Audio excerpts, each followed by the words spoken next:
My friends, these three letters right here are probably the single largest source of failure in real estate investing.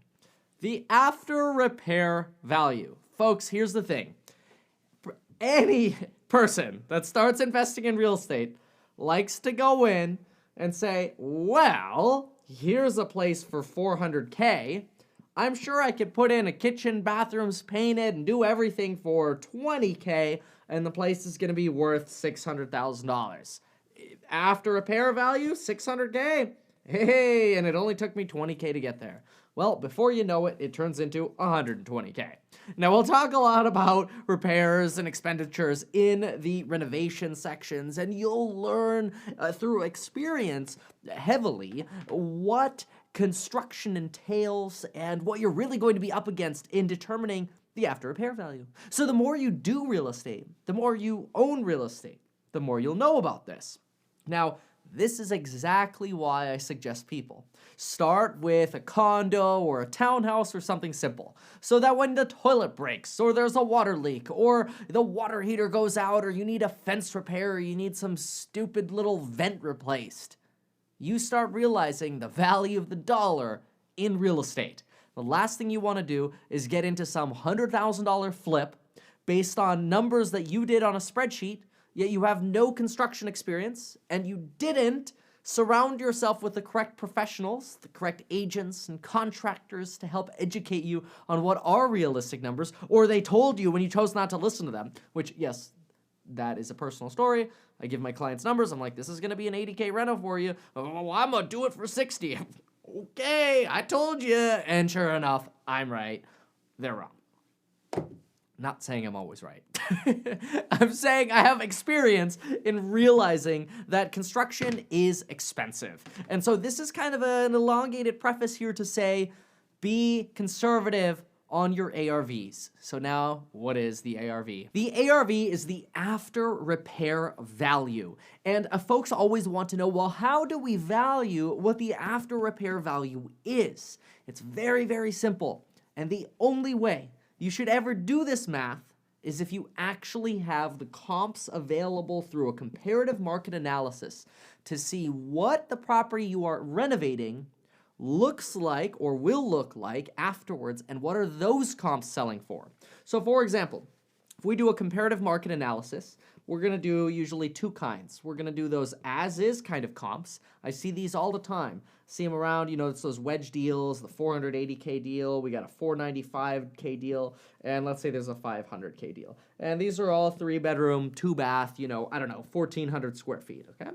And now you want to buy one of these as a flip, and you go in, or you know what, you want to buy a wedge deal, whatever, right? You want to get a good deal on this thing, whether you're flipping it or buy and hold, whatever. Well, now we saw all of these are the as-is deals. They've got, the acoustic ceiling, they've got the original windows, they're dated, kitchens, baths, everything's kind of original. Well, the after repair value must not come from your projections of how much you will spend and therefore how much it will be worth. No. How much you spend does not create value. I do not care how much you spent. It does not create value.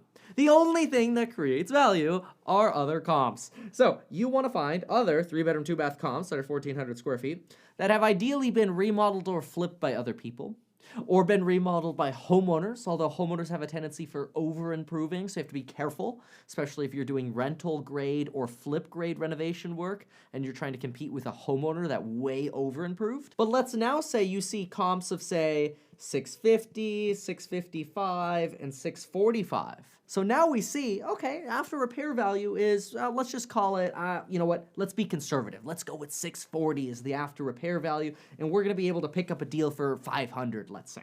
Well, here's something that you should keep in mind. So now we've got your purchase price at 550. We've got your after repair value of 640. Now this, and only at this point does it make sense to start adding up how much you think it's going to cost to do this renovation.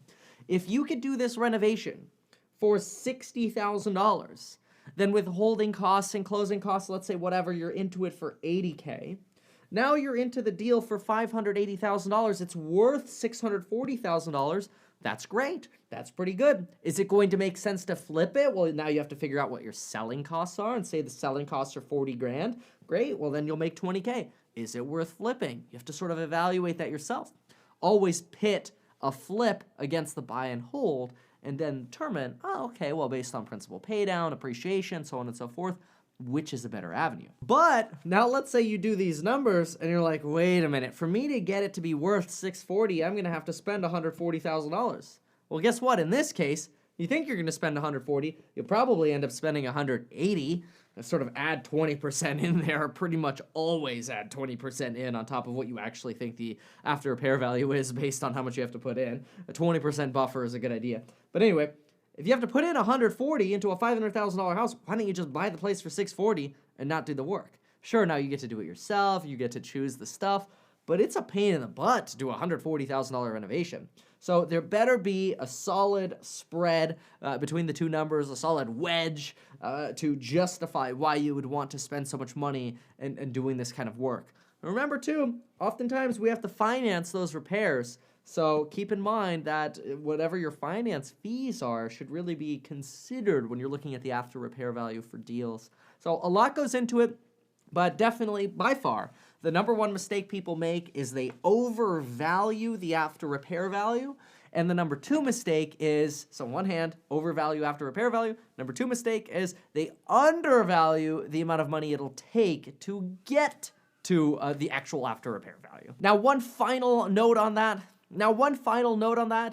Your best insulation against one of these two mistakes on after repair value, that is overestimating the after repair value or underestimating the improvement costs, your overarching safety net is renting the property out, putting a tenant in, buy and hold, spreading out any kind of mistake you made over the long run. That is a good insulation to have. Now, if you're going into this deal with a bunch of short-term financing and you have to sell it because you're going to flip it, you better be very conservative at that point. So if you're going to flip, be a little more conservative. If you're going to buy and hold, you can be a little bit more flexible.